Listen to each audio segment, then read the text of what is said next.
पिछले सप्ताह मां नर्मदा का रौद्र रूप दिखाई दिया। रविवार देर शाम जो जलस्तर बढ़ना प्रारंभ हुआ तो रात्रि तक जलस्तर बढ़ता ही गया। सोमवार को सुबह सुबह कुछ राहत मिली। हालांकि मां नर्मदा के इस रूप को देखने लगातार नर्मदा भक्तों की भीड़ रपटा घाट पर देखी गई। नर्मदा जी में आई बाढ़ से बरगी डैम के भरने की संभावना बढ़ गई है। नहीं तो इस वर्ष जिस स्तर तक यहाँ का जल कम हो गया था वैसा पहले कभी नहीं हुआ था। रविवार सुबह नर्मदा का जलस्तर जहाँ 435 मीटर था, वहीं शाम तक खतरे के निशान के ऊपर 437.6 मीटर तक पहुँच गया।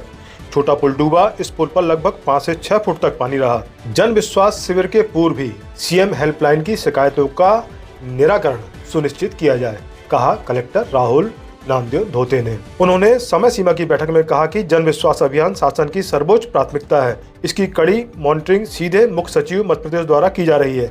इसलिए शिविर में प्राप्त आवेदनों का यथासंभव मौके पर ही समाधान कराया जाए। जिला योजना भवन में आयोजित जन सुनवाई में दिव्यांग अमित रघुवंशी, जो कटरा निवासी है, ने पहुंचकर अपनी समस्या बताई। अमित ने कलेक्टर को बताया कि वे एमपी ऑनलाइन से संबंधित कार्य करना चाहते हैं और स्वयं कार्य कर आत्मनिर्भर बनने की इच्छा रखते हैं। अमित के इस जज्बे को कलेक्टर ने सराहा। एसडीएम को निर्देश दिया कि इनके लिए उपयुक्त स्थान तलाशे जहां वे अपना यह काम कर सके। बुधवार को कलेक्टर मंडला ने नवनिर्मित एसडीएम कार्यालय का अवलोकन किया। उन्होंने विभिन्न शाखाओं के कार्यों की जानकारी ली और आवश्यक दिशा निर्देश दिए। साथ ही राजस्व न्यायालयों में लंबित एवं निराकृत प्रकरणों की समीक्षा करते हुए प्रकरणों के समयबद्ध निराकरण के निर्देश दिए। 13 अगस्त को नगर में तिरंगा रैली निकाली गई, जिसमें बड़ी संख्या में जनप्रतिनिधि, स्थानीय जन, अधिकारी एवं राष्ट्र प्रेमी लोग शामिल हुए। तिरंगा यात्रा में राष्ट्र प्रेम का अद्भुत उत्साह देखने को मिला। तिरंगे के सम्मान में पूरा मंडला उमड़ पड़ा। जिले के दूर दराज से भी लोग आए।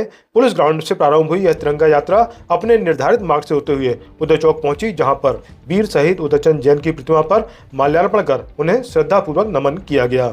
जिला भाजपा कार्यालय में भाजपा प्रदेश महामंत्री ने ली बैठक। उन्होंने आगामी कार्यक्रमों को लेकर दिशा निर्देश दिए एवं जिला संगठन द्वारा किए जा रहे कार्यों की सराहना की। साथ ही संगठन को और अधिक मजबूत बनाने का आह्वान किया।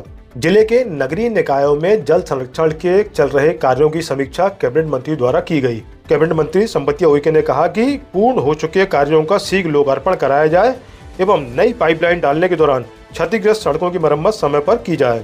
जन विश्वास शिविर के अंतर्गत हो रहे आयोजन को लेकर कलेक्टर मंडला का मवई दौरा हुआ। यहाँ पर उन्होंने विभिन्न शासकीय संस्थाओं एवं सेवाओं का निरीक्षण किया। उन्होंने इस दौरान आंगनबाड़ी केंद्र, संदीपनी विद्यालय, राशन दुकान, सामुदायिक स्वास्थ्य केंद्र का जायजा लिया। कलेक्टर ने बच्चों के साथ संवाद भी किया। आंगनबाड़ी बच्चों के वजन भी कराए। मंडला में गरिमामय माहौल में मनाया गया स्वतंत्रता दिवस।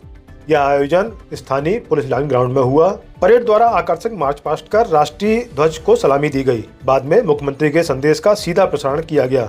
श्रीमती उइके जो मुख्य अतिथि रही, उन्होंने शहीद परिवारों के सदस्यों का सम्मान कर राष्ट्र के लिए उनके त्याग, साहस और सर्वोदय बलिदान को नमन किया। बाद में स्कूली छात्र छात्राओं के द्वारा प्रस्तुत सांस्कृतिक कार्यक्रमों ने लोगों का मन मोह लिया।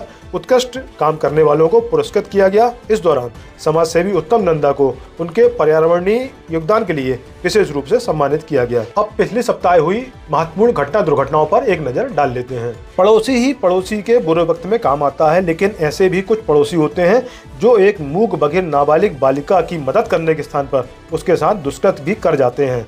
ऐसा ही एक पड़ोसी अंजनिया चौकी क्षेत्र में निवास करता है, जिसे अब पुलिस ने जेल भेज दिया है।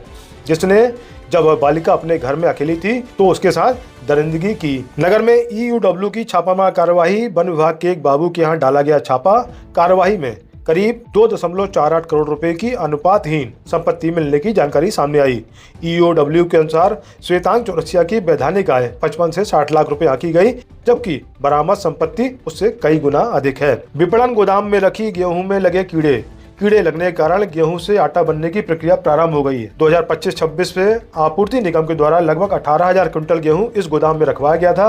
विपणन अधिकारी ने बताया कि ज्यादा समय तक गेहूं को सुरक्षित रखने का हमारे पास कोई सही इंतजाम नहीं है। इस सप्ताह एक और कार्रवाई हुई, जिसमें लोकायुक्त द्वारा की गई कार्रवाई में बीईओ कार्यालय के एक बाबू को 5,000 रुपए की रिश्वत लेते पकड़ा गया।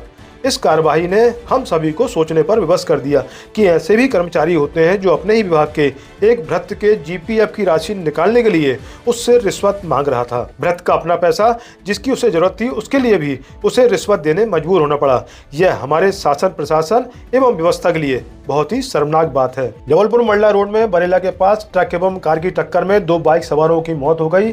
टक्कर इतनी जबरदस्त थी कि बाइक सवार कार के साथ 200 फुट तक घिसटते चले गए। एक युवक के हाथ पैर बुरी तरह से क्षतिग्रस्त हो गए। एक पैर का हिस्सा शरीर से अलग होकर दूर जा गिरा। कार सवार भी घायल बताया जा रहा है, जिसे सिर एवं सीने में चोटें आई हैं। निवास मंडला मार्ग में गुरुवार को 2 बाइकों की आमने सामने टक्कर हो गई। इस दुर्घटना में 3 युवक घायल हुए हैं, जिसमें से 2 की हालत गंभीर है। दोनों युवकों को मेडिकल कॉलेज जबलपुर में भर्ती कराया गया है। बीजाडानी थाना क्षेत्र में शुक्रवार को उस समय अफरा तफरी मच गई जब एक ट्रक बेकाबू होकर महिला सिलाई सेंटर के दरवाजे आकर पलट गया। उस समय सेंटर के अंदर करीब 10 महिलाएं मौजूद थीं और बाहर बच्चे भी खेल रहे थे।